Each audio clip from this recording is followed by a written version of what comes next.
নমস্কার, আমি সঞ্জীব। আজকের যে জিনিসটা নিয়ে এসেছি একটা গাছের বনসাই। এই গাছটা দেখে চিনতে পারছেন? হ্যাঁ, অনেকেই চিনতে পারছেন। পাইন গাছ, ঠিক ধরেছেন, পাইন গাছ। এই পাইন গাছের বনসাই, নানান গাছের বনসাই আমরা করি, তার মধ্যে পাইন গাছ কিন্তু একটা অন্যতম। এর দুর্দান্ত কিন্তু লুক দেওয়া যেতে পারে এবং এর অসাধারণ বনসাই করা যেতে পারে। তো বনসাইটা কীভাবে করবো এবং এর পটিংটা কীভাবে করবো, বনসাই তো পরের কথা, কিন্তু তার আগে আমাকে পটিংটাকে করতে হবে। কীভাবে আমরা পটিং করবো, তার সয়েল মিক্সার কীভাবে দেবো, কী কী মিক্সার করলে তবে গাছটাকে কিন্তু বাড়তে পারে, তাদের খাবারটাকে কেমন ধরনের খাবার, সব বিষয়টা নিয়ে আমি ছোট্ট একটা ভিডিওর মধ্য দিয়েই আপনাকে দেখাচ্ছি। এইটা হচ্ছে কিন্তু আমার দ্বিতীয় পটিং।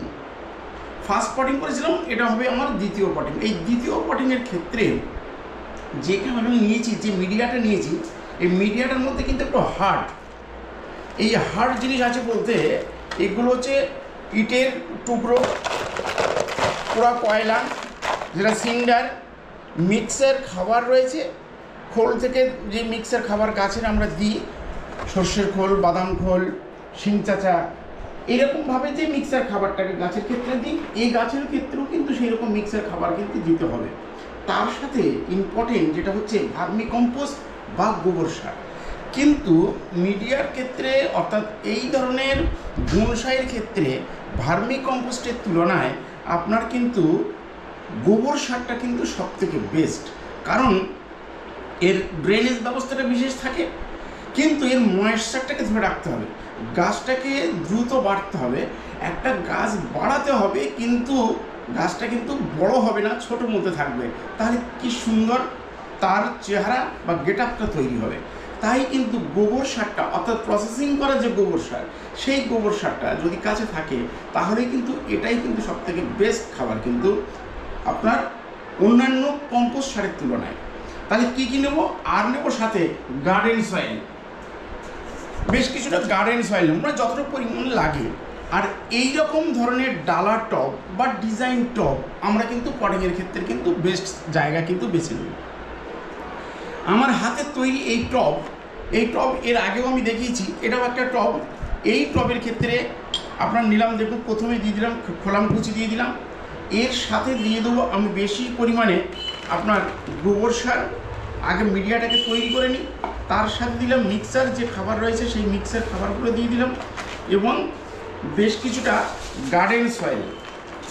এই বেশ কিছুটা গার্ডেন সয়েল দিয়ে টোটাল জিনিসটাকে একটা মিক্সার খাবার তৈরি করে নিলাম, অর্থাৎ ওর মিডিয়াটাকে তৈরি করে নেওয়া। এই মিডিয়াটাই কিন্তু খুব ইম্পর্টেন্ট গাছের ক্ষেত্রে।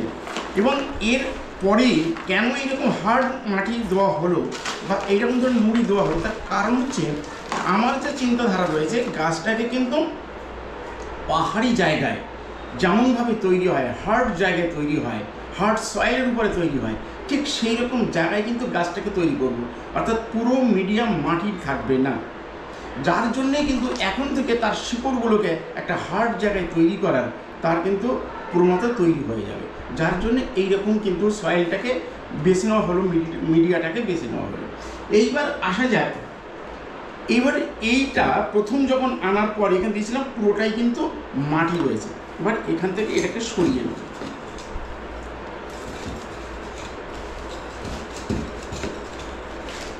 অল্প দিনের মধ্যে গাছটা কিন্তু দুরন্ত কিন্তু বেড়ে গেছে, যেটা আমরা দেখতেই পাচ্ছি।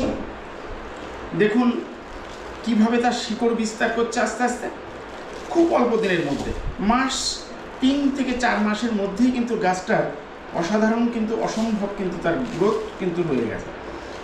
এই যে গ্রোথটা হয়েছে, এই গ্রোথটাকে কিন্তু আমাকে ধরে রাখতে হবে। তার জন্য যা যা খাবার, সেই খাবারগুলোকে কিন্তু এখানে দিতে হবে। আমি যে কাজগুলো করব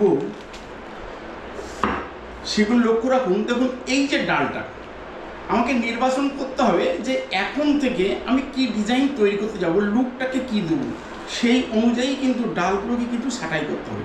এখানে রয়েছে বেশ কিছু ডাল রয়েছে, আমি কিন্তু এত ডাল রাখবো না, এগুলো কিন্তু সবগুলো কিন্তু কেটে দেবো।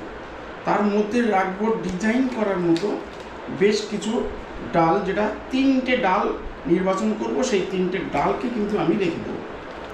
এখান থেকে বেশ কিছুটা গ্যাপ রেখে দিয়ে আবার কিন্তু এখান থেকে 3টে ডাল বেরিয়ে আসবে, যেটা এই গ্যাপের এই মিডিল থেকে 3টে করে ডাল বেরিয়ে আসবে। ঠিক এইরকমভাবে আপনার চিন্তাধারা অনুযায়ী আপনি এটাকে নতুনত্ব দিতে পারেন। এটাকে ব্যান্ড করে দিয়ে এটাকে কিন্তু সহজেই ব্যান্ড করা যেতে পারে। এটাকে ব্যান্ড করিয়ে দিয়েই কিন্তু আবার নতুন করে আবার একটা ডিজাইন কিন্তু তৈরি করা যেতে পারে। যাই হোক, সেটা পরে কীভাবে তৈরি করব। আপাতত তাকে প্রতিস্থাপন করা হোক। এই মিক্সার সয়েলটাকে প্রথমে দেবো।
এইবার দেখুন যে লুকটা এসছে, মানে এর শুরু। এইবার এখান থেকে কিন্তু এর আস্তে আস্তে আস্তে আস্তে এর কিন্তু ডিজাইনটা কিন্তু তৈরি হতে শুরু করলো। অর্থাৎ এই যে প্রতিস্থাপন করলাম, এই প্রতিস্থাপন থেকেই কিন্তু এর যে ছোটো ছোটো যে ব্রাঞ্চগুলো বেরিয়ে আসছে, ডালগুলো বেরিয়ে আসছে, এই ব্রাঞ্চ থেকেই কিন্তু আপনাকে এখন থেকেই চিন্তা ভাবনা শুরু করে দিতে হবে। যারা করতে চাইছেন বন্ধুরা, তাদের ক্ষেত্রেই বলছি যে এইরকমভাবেই কিন্তু প্রথম লুকটাকে আপনাকে দিয়ে দিন। তারপর থেকে এইবার কিভাবে নিয়ে আসবেন, দেখুন এইগুলোকে সুন্দর করে ব্যান্ড করা যেতে পারে। এগুলোকে এইরকমভাবে সুন্দর করে করে কিন্তু ব্যান্ড করে দেওয়া যেতে পারে।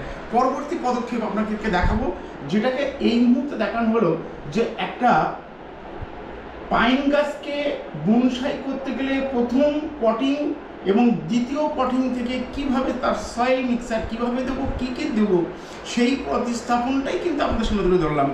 এটাকে বনসাই করার জন্য যে রুটটাকে দেবো সেটাই কিন্তু ফার্স্ট টাইম, এখনও কিন্তু কিছুই হয়নি, এটা কিন্তু শুরু। তো এইভাবেই কিন্তু আপনাদের পটিংটাকে করতে হবে, মিডিয়াটাকে তৈরি করতে হবে, এবং সেই সাথে সাথে এইরকম পটিং করার পর আপনাকে কিন্তু ফাঙ্গিসাইড অবশ্যই কিন্তু গাছের আপনাকে প্রয়োগ করতে হবে। গাছের গোড়ায় ফাঙ্গিসাইড মাটি থেকে দিয়ে আপনার জল প্রয়োগ করতে হবে। অর্থাৎ এই প্রাথমিক কাজগুলোকে কিন্তু আপনাদের অবশ্যই করতে হবে। তারপর যা যা করণীয় সেগুলো কিন্তু আপনি কিন্তু করবেন। জাস্ট এইভাবেই পাইন গাছের কিভাবে প্রতিস্থাপন করবেন, দ্বিতীয় পটিং কিভাবে করবেন, সেই বিষয়টাই নিয়েই তুলে ধরলাম বন্ধুদের কাছে। যারা বনসাই করতে ভালোবাসেন বা বনসাই করার চিন্তাভাবনা করছেন, খুব সহজ উপায়ে এইভাবে বনসাই করতে পারেন। যদি ভালো লেগে থাকে এই পাইন গাছের বনসাই করাটা, আশা করব লাইক, কমেন্টস এবং শেয়ারের মাধ্যমে আমাকে আরও অনুপ্রাণিত করে তুলুন। ভালো থাকুন।